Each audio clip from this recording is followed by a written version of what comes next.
Okay, so for this session, let's do the derivative of trigonometric functions. So for the first one, I have here the derivative of sine u with respect to x.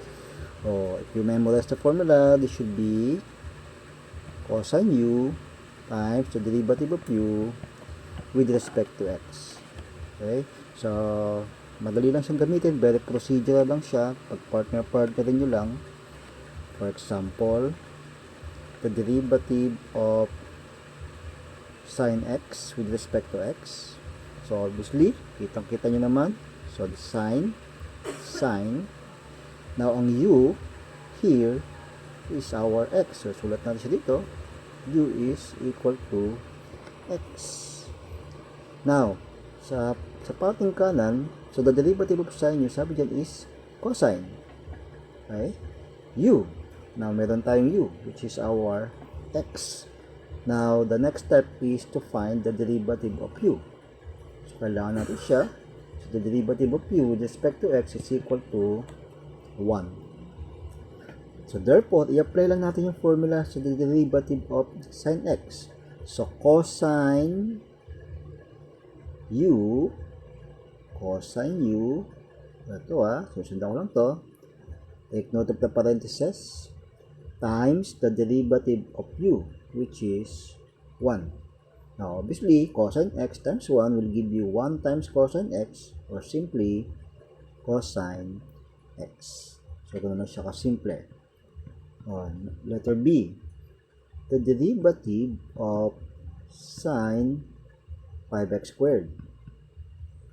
So, sine, ang u natin is 5x squared. So, get our du, and we will have 10x.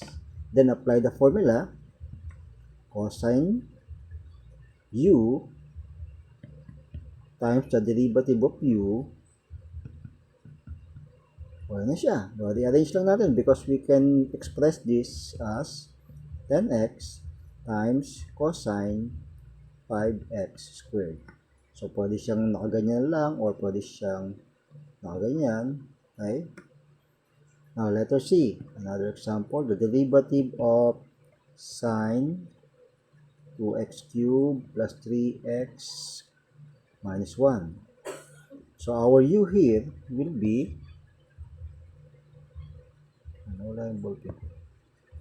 your u is 2x cubed plus 3x minus 1, and the derivative of that u is 6x squared plus 3. I-apply na natin yung formula. So, we can see that we will have cosine u. Take note of the grouping symbol times the derivative of u. Okay? So, pwede na yan, o pwede na siyang i-express as 6x squared plus 3 times cosine 2x cubed plus 3x minus 1. Okay? Now, for the second formula, the cosine of u, cosine u. So, the same lang din siya, pero dapat kabisado yung formula. So, derivative of cosine u is negative sine u times the derivative of u with respect to x. So, kung paano ginawa kay sine, almost the same. I-pattern nyo lang. Make sure kompleto lahat yung requirements ng formula. So, for example, the derivative of cosine 7x cubed.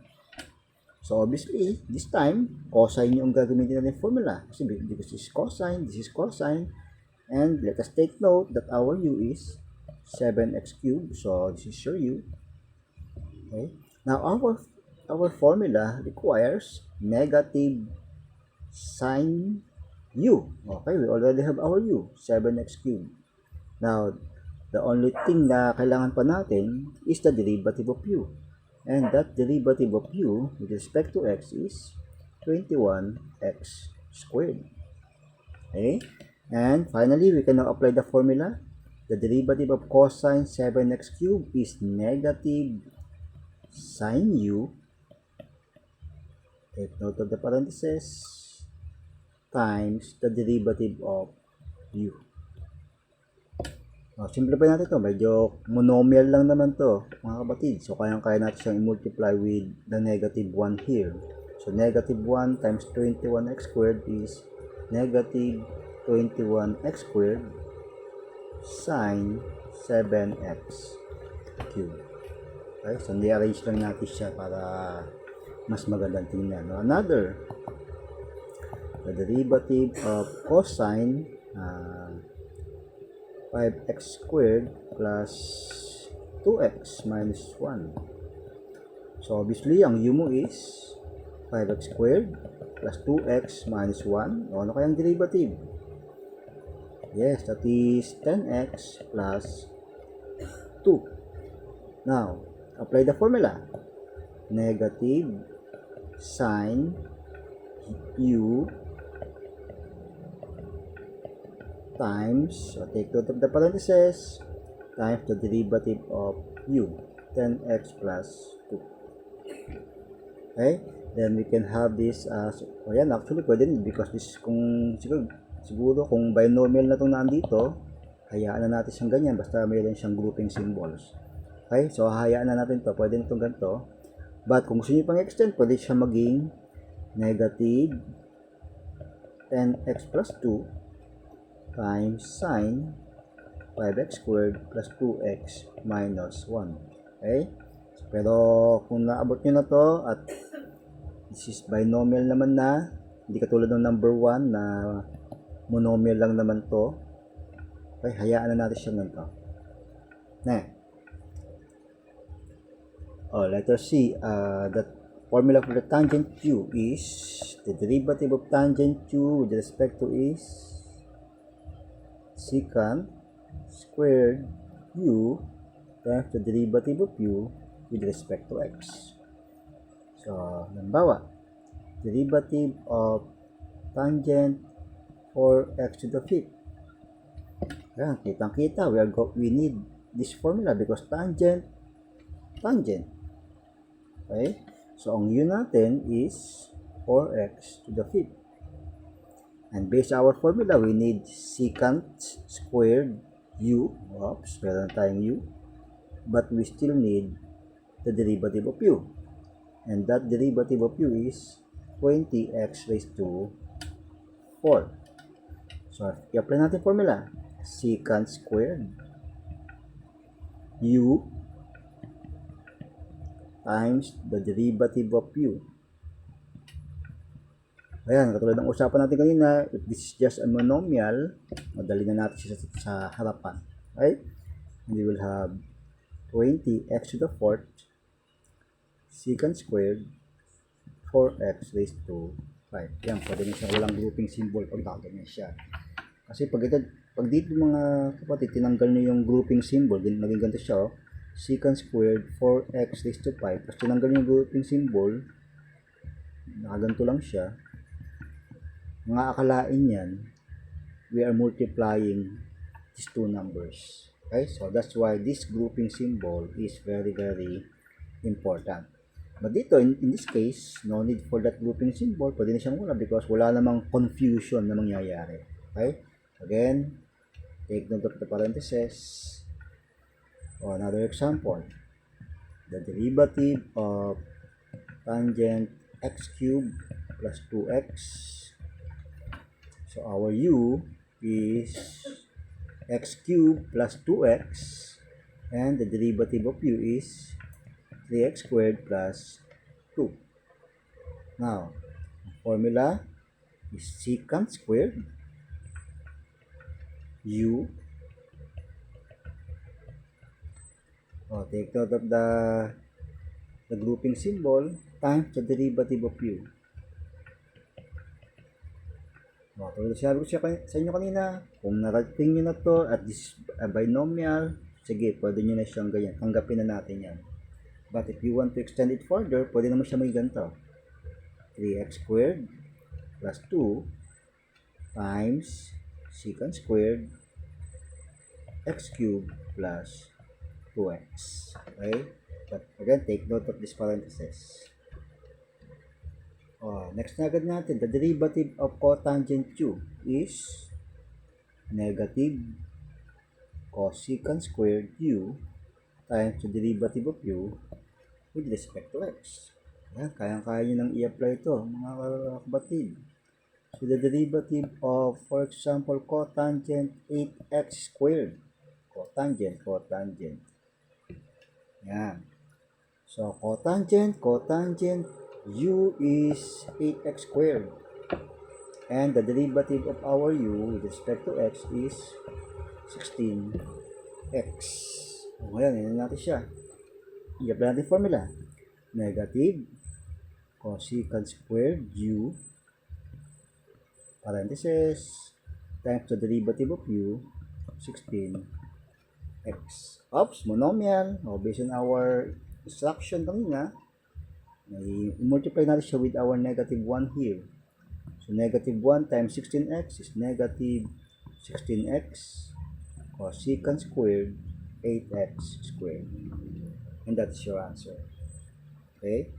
O, sa pa nga daw, the derivative of cotangent 3x squared plus 4. That will become, our u here is 3x squared plus 4. And the derivative of u is 6x. Now, formula, negative cosecant squared u times the derivative of u is 6x. Oops, another monomial. Monomial lang siya, so pwede natin siyang i-multiply with the negative 1 which is here. So negative 1 times 6x will give you negative 6x cosecant squared 3x squared plus 4. And that's your answer. Okay?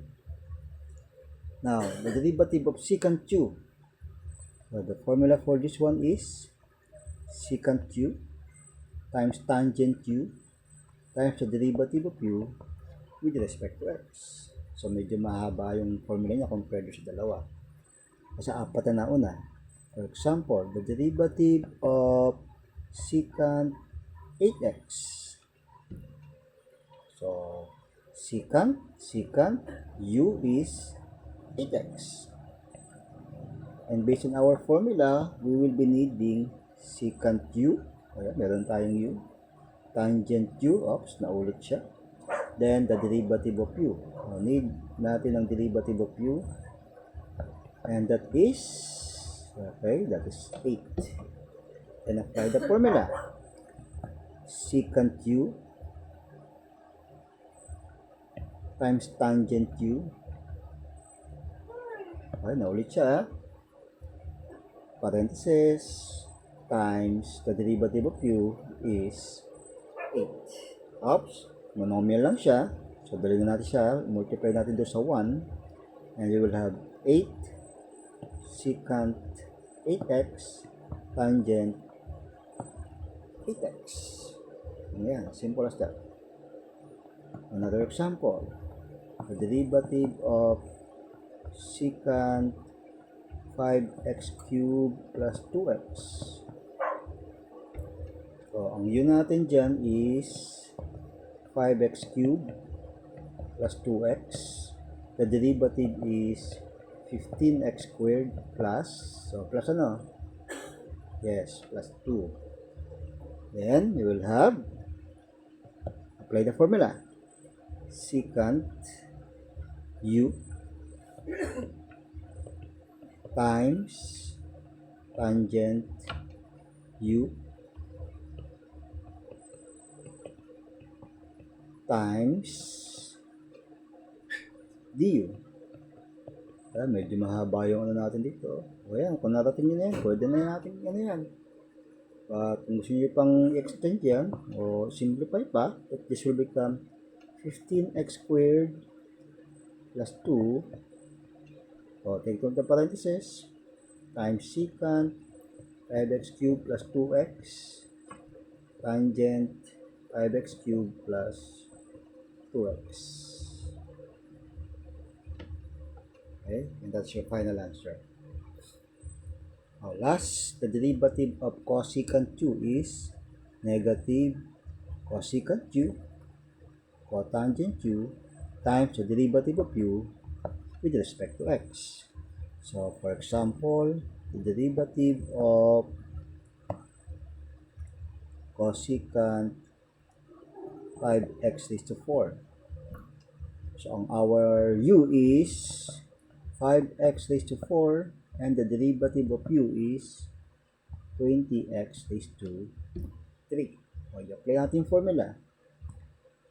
Negative cosecant u, u is 5x to the 4th. Cotangent u is another 5x to the 4th. Parenthesis times the derivative of u, which is 20x cubed. Okay, so we have a monomial here. So, kayang-kaya natin itong simplify ng very less effort. So, multiply that by negative 1. So, negative 20x cubed cosecant 5x to the 4th cotangent 5x to the 4th. Okay, so the rest is very easy. Yung mga formulas na yan, just memorize them and be familiar kung paano na i-apply yung formula and at the same time the chain rule. Okay, thank you.